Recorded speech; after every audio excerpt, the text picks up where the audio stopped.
हम एनसीईआरटी को किस तरह से कौन से सब्जेक्ट पे कितना फोकस करना है, क्या ध्यान देना है,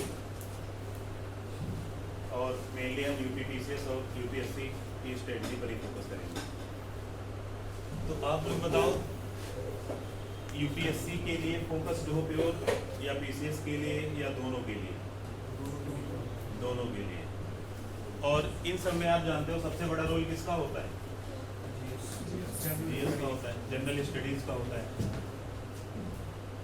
आप जैसे सबसे पहला डाउट ये रहता है कि पढ़े कहाँ से, मतलब एक होता है ना कोचिंग कहाँ से लें, और एक आपने सुना होगा कि दूर के ढूल सुहावने होते हैं, ऐसा भी होता है। समझदारी बात कि दिल्ली चले जाएं, बेंगलोर चले जाएं, लखनऊ चले जाएं, कहाँ चले जाएं, या पास में जो घर जो कोचिंग है उसमें पढ़े। तो पहली चीज़ मैं आपको यहाँ बता रहा हूँ, सबसे पहले कॉस्ट देखो। पहली चीज़ यूपीएससी की कोचिंग या एसएससी नहीं, यूपीएससी की कोचिंग या पीसीएस की कोचिंग आप जो है ऑफलाइन ही कर सकते हैं, ऑनलाइन करने की कोशिश नहीं करेंगे, क्योंकि उसमें आपको रिसोर्सेज क्या होते हैं, नहीं मिल पाते।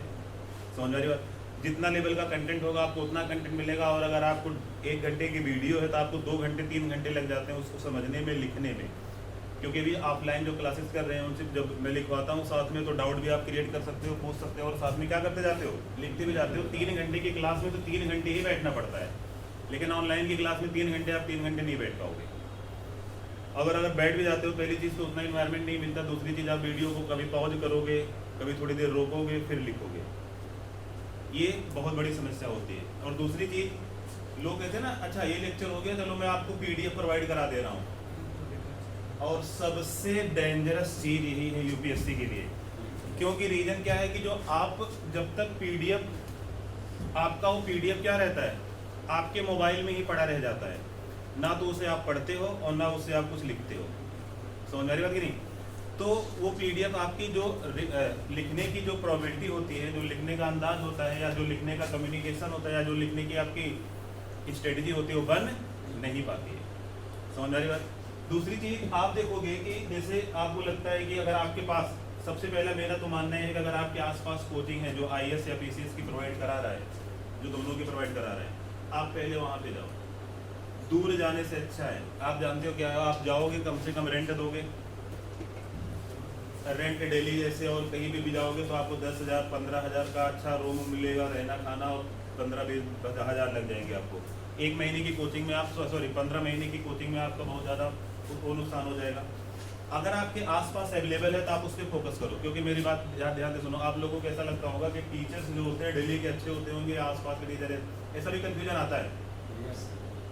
एक चीज़ मैं बता दूँ, सिविल सर्विसेज का कोई भी टीचर होता है ना, जहाँ 90% या यूपी से होता है या बिहार से होता है, ये चीज़ शायद आप जानते होंगे। 90% टीचर आपको कहाँ से मिलेंगे, यूपी और बिहार से मिलेंगे, क्योंकि 90% से ज़्यादा मतलब जो सिविल से आईएएस ओएएस बनना चाहते हैं यूपी और बिहार से होते हैं। फिर वही चाहे बड़ी कोचिंग हो चाहे छोटी कोचिंग, हर जगह वहीं पर आपको रोटेशन में मिलते रहेंगे पढ़ाते हुए।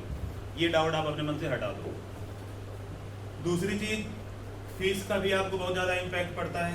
कहीं पर फीस ज़्यादा नजर आएगी, कहीं पर फीस कम नजर आएगी, लेकिन टीचर क्या होते हैं, हर जगह तो वही रोटेट होते रहते हैं। जो दिल्ली में पढ़ा रहा है आईएएस में, वो आपको यहाँ भी पढ़ाने आएगा, वो आपको कानपुर में भी पढ़ाने आएगा, वो आपको लखनऊ में पढ़ाने आएगा। उनका भी क्या करते रहते हैं, रोटेशन चलता रहता है। समझ आ रही बात? तो टीचर से रिलेटेड डाउट निकाल, बस ये है कि आपको जो क्लास का जो इन्वायरमेंट मिल रहा है उसमें आपको समझ में आ रहा है कि नहीं, ये बहुत बड़ी बात है। दूसरी चीज़, जब मैं कॉस्ट की बात कर रहा था, आप अगर डेली में 15,000 रुपये रेंट या 20,000 रुपये रेंट पे करोगे, आप उसको पैसे को अपने रिसोर्सेज में लगाओ ना। अगर आपके आसपास कोचिंग अवेलेबल है तो रिसोर्सेज में आप अपनी बुक्स को खरीदने में लगाओ, स्ट्रेटजी बनाने में लगाओ कि कहाँ से नोट्स, उस पर ज़्यादा इन्वेस्टमेंट करो, रॉ मटेरियल्स पे ज़्यादा इन्वेस्टमेंट करो, जिससे आपके सिलेक्शन के चांसेस क्या हो जाए, बढ़ जाए। समझ आ रही बात? तो दूसरी चीज़, जो यूट्यूब पे लोगों की पढ़ने की स्ट्रेटजी हो गई, देखो यूट्यूब पे पढ़ना वनडे तक का तो ठीक है, वनडे तक के लिए क्या है, अच्छा है, लेकिन वनडे तक के लिए ही अच्छा है वो। आपके जो यूपीएससी के लेवल का है, पीसी जहाँ पे रिटन एग्जाम की स्ट्रेटजी आएगी वहाँ पर आपको काम नहीं आएगा। अब जैसे अगर मैं एक एग्जांपल दूँ, आपने जैसे लोग अगर आपको मैं क्लास को इंटरेक्टिव बनाना चाहता हूँ, मैं क्या बोलूँ, जैसे अगर मैं लिख दूँ कि गुलाब खिले तो सूंघ लो महक। अगर मैं ऐसे लिख देता हूँ गुलाब खिले तो सूंघ लो महक, आप क्या बोलोगे कि गुलाम बन से, खिलजी बन से, तुगलक बन से, सैयद बन से, लोधी बन से और मुगल एरा है। समझ आएगा कि नहीं? ये आपको सुनने में मजा आएगा, अच्छा लगेगा। लेकिन अब अगर यूपीएससी की तैयारी कर रहे हो तो इससे कुछ लेना देना है आपका? कुछ भी लेना देना नहीं है। वहां पर स्ट्रेटजी होती है कि गुलाम वंश में जो जो सुल्तान है उनका क्या इकोनॉमिक डेवलपमेंट रहा, पॉलिटिकल डेवलपमेंट रहा, सोशल डेवलपमेंट रहा, क्या क्या टैक्सेस इंट्रोड्यूस किए, क्या कहानी है, ये चीजें समझना वहां जरूरी है। तब आप जब इस लेवल की चीजें समझ पाओगे तब आपकी लिखने की स्ट्रेटजी बनेगी। और लिखने की स्ट्रेटजी तभी आपकी बनेगी जब आपके पास ज़्यादा सोर्सेज अवेलेबल होंगे और हर एक कंटेंट पे आपको ज़्यादा ज्ञान होगा। अदरवाइज लिखने की स्ट्रेटजी डेवलप नहीं हो पाती, फिर आपका जो ज्ञान होता है वो वनडे तक ही सीमित रह जाता है। आपने ऑप्शन देखा 4 पिक किए, आगे बढ़े। समझ मेरी बात की नहीं? तो ऑनलाइन वाला पहला यूट्यूब वाला आपको झमेला से दूर रहना है। दूसरी चीज़ क्योंकि जितना आप यूट्यूब पे देखते हो, जितना सुनते हो उतना ही आप समझ पाते हो, उससे ज़्यादा और आपको समझ नहीं पाते। समझ मेरी बात? दूसरी चीज़ आपको ये डाउट होता है कौन कौन सी बुक कैसे कैसे पढ़ना होता है प्रिपरेशन की स्ट्रेटजी के लिए। तो सबसे बेसिक बुक्स कौन सी होती हैं? NCERT होती है। समझ मेरी बात? अब NCERT को कैसे पढ़ना है और कहाँ कहाँ कौन कौन सी क्लास में किस सब्जेक्ट का कैसे पढ़ना है, उस पर हम फोकस करते हैं। देखो, अगर मैं बात करता हूँ ज्योग्राफी की,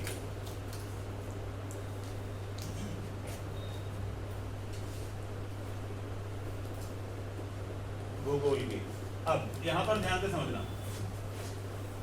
पहली चीज तो ये कि आप अगर घर बैठ के सोच रहे हो कि मैं NCERT कर लूंगा और NCERT मुझे समझ आ जाएगी, तो ये बहुत बड़ी गलतफहमी होती है। रीजन ये है कि NCERT में जो डेटा है, जो फैक्ट्स हैं, उनके एक वर्ड का बहुत बड़ा ब्रॉड मीनिंग निकल के आता है। जैसे अगर मैं आपको एग्जांपल दूं, फंडामेंटल राइट है आर्टिकल 21, क्या कहता है?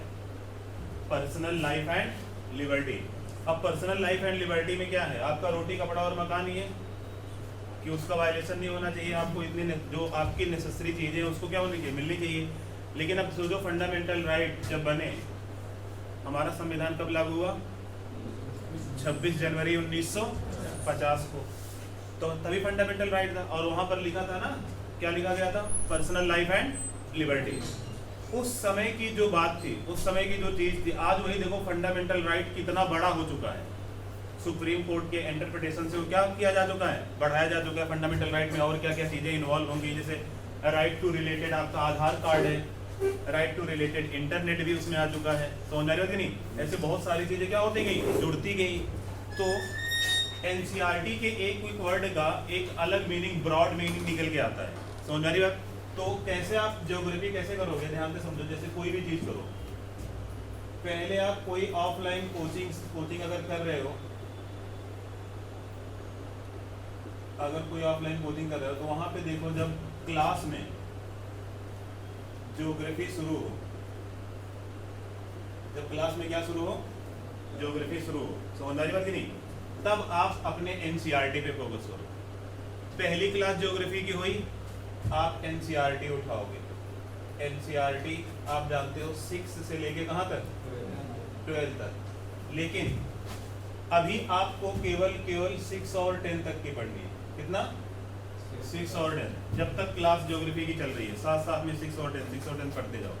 लेकिन पढ़ने का तरीका भी क्या होता है? आप कैसे पढ़ते हो?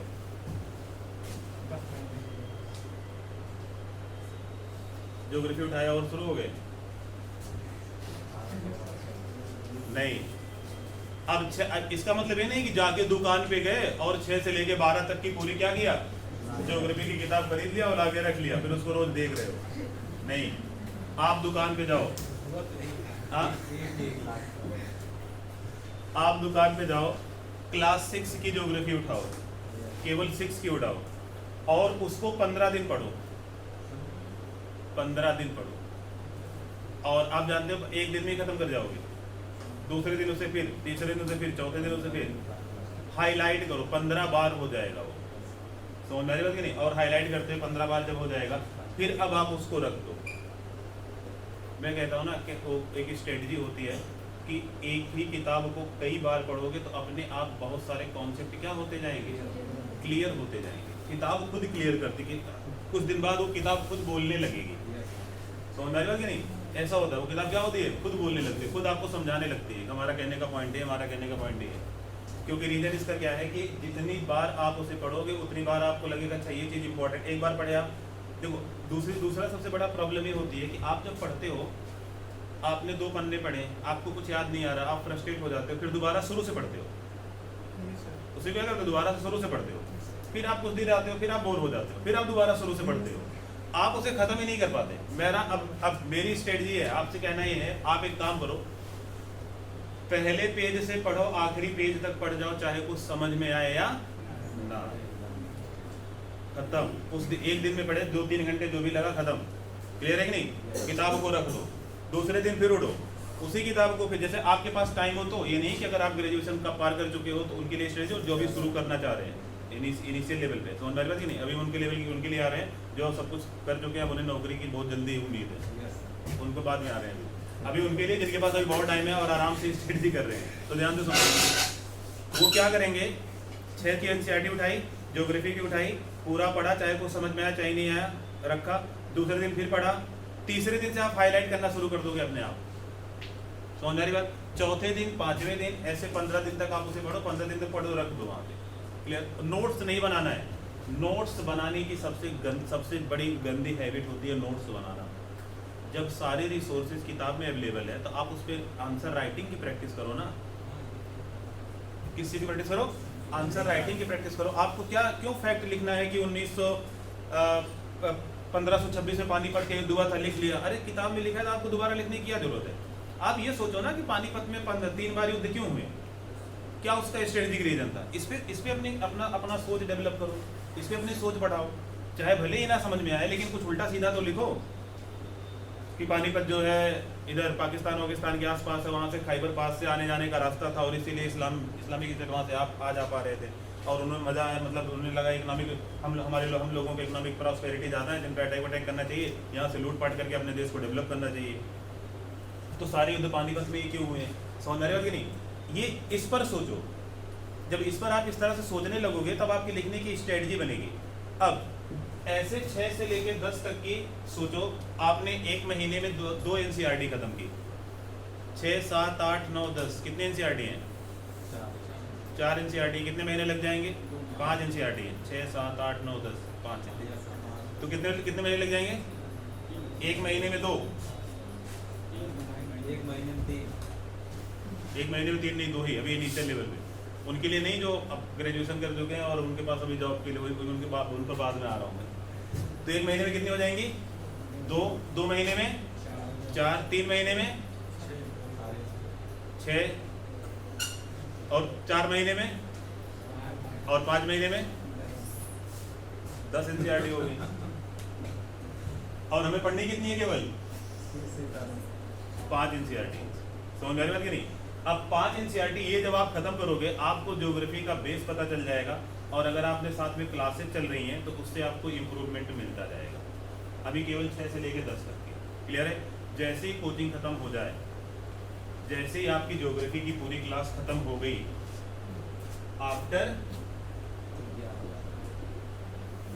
क्लास कंप्लीशन, क्लास खत्म होने के बाद अब आप किसको उठाओ? 11th एंड 12th उठाओ। 11th में 2 आएंगी और 12th में भी 2 आएंगी, 4 हो गई। इनको आप एक महीने पढ़ो।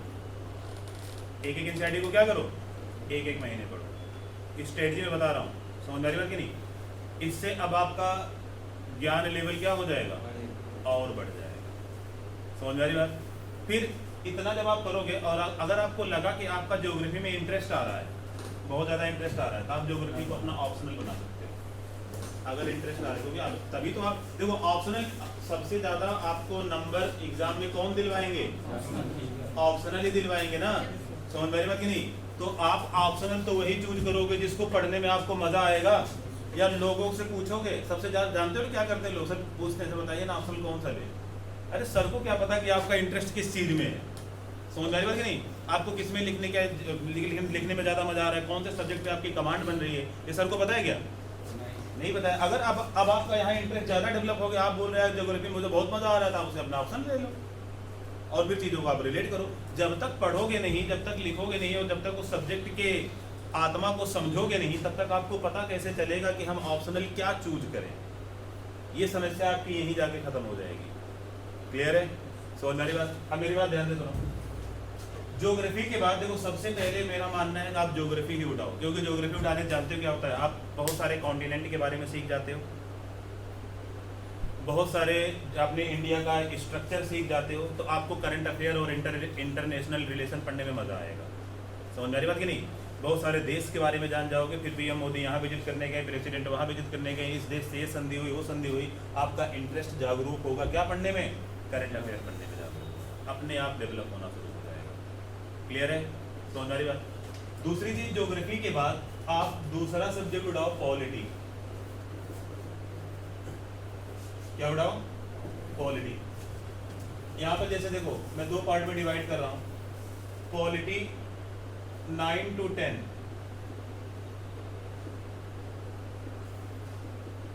During class. जब पॉलिटी की क्लास चल रही हो तो आपको 9 से 10 तक का एनसीईआरटी उठा के पढ़ना है। समझ रही बात? उसके बाद फिर 11 एंड 12 आफ्टर क्लास। स्ट्रेटजी आपकी सेम है। समझ रही बात कि नहीं? हर एक महीने में 2 एनसीईआरटी आपको खत्म करनी है। 9 और 10 को एक ही क्योंकि ज़्यादा आपको 1 महीना लगेगा बस उसको समझने के लिए। अब ये जैसे आप कंप्लीट करोगे तो आप देखो कि आपका क्या डेवलप, क्या पॉलिटी में मन लग रहा है पढ़ने का, क्या आपको पॉलिटी अच्छे से समझ में आ रही है और आप क्या पॉलिटी आप चीज़ों को सोच पा रहे हो, समझ पा रहे हो। जब इतना आप समझने लगोगे, देखो एक किताब बोलते हैं लोग लक्ष्मीकांत,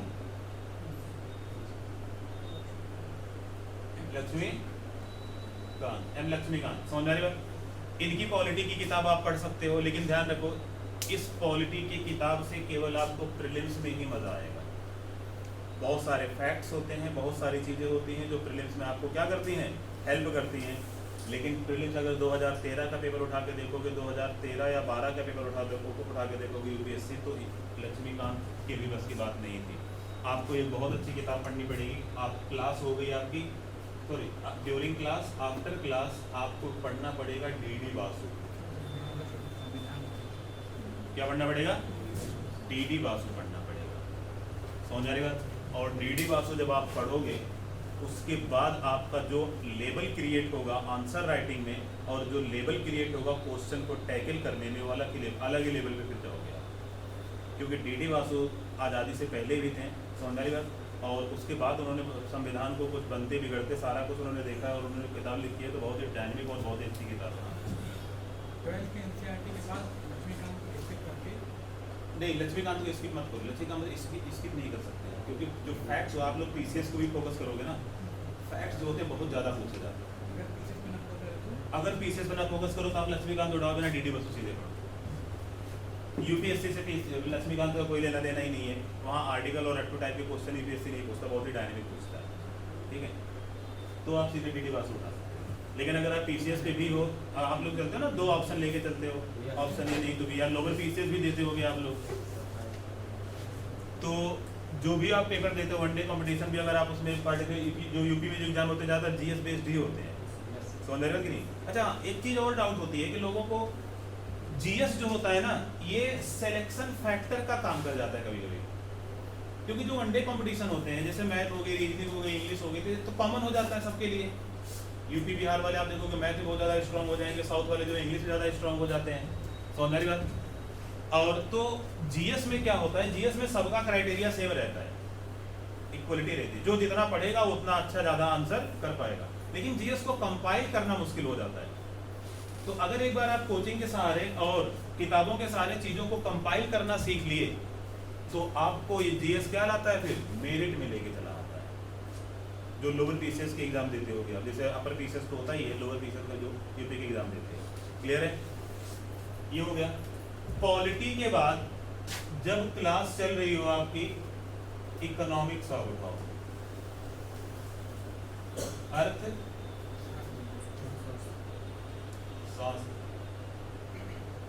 अर्थशास्त्र या अर्थव्यवस्था में।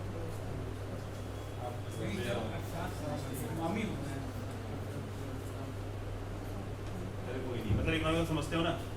अंग्रेजी। हाँ सुनो, आपको during class 9 to 10, after class 11th and 12th, और उसके बाद एक किताब आती है रमेश से, प्लस करंट इशू। इतना पढ़ने के बाद अगर आपका इकोनॉमिक्स ऑप्शनल नहीं है, अगर आपको इकोनॉमिक्स ऑप्शनल नहीं लेना है, तो आप केवल इतना पढ़ने के बाद आप करंट इश्यूज पे ही फोकस करते रहो बस, और कुछ नहीं करना है। समझ आ रही बात कि नहीं? करंट इश्यूज भी अब, क्योंकि इकोनॉमिक्स जानते हो आपने, जब कोचिंग की, जब आपने पूरी इकोनॉमिक्स पढ़ी, जब आपने एनसीईआरटी पढ़ा, आपका बेस क्लियर होगा। लेकिन इकोनॉमिक्स इतनी डायनेमिक है, 4 महीने बाद पता नहीं क्या चेंजेज आ जाए। क्लियर है? समझ आ रही बात? तो करंट से आपको हमेशा क्या करना है? रिलेट करना है, और करंट से हमेशा पढ़ते रहना है। ये चीज आप कर सकते हो। इकोनॉमिक्स के बाद हिस्ट्री आप उठाओ, इतिहास। इतिहास में अब तक देखो, मैंने आपको एनसीईआरटी के बारे में बात कर रहा था। मैं किस बारे में बात कर रहा था? एनसीईआरटी के बारे में बात कर रहा था। हिस्ट्री में मैं आपको सबसे पहले सजेस्ट करूंगा तमिलनाडु बोर्ड की पढ़ो। तमिलनाडु बोर्ड की एंशिएंट पढ़ो, मेडिएवल पढ़ो,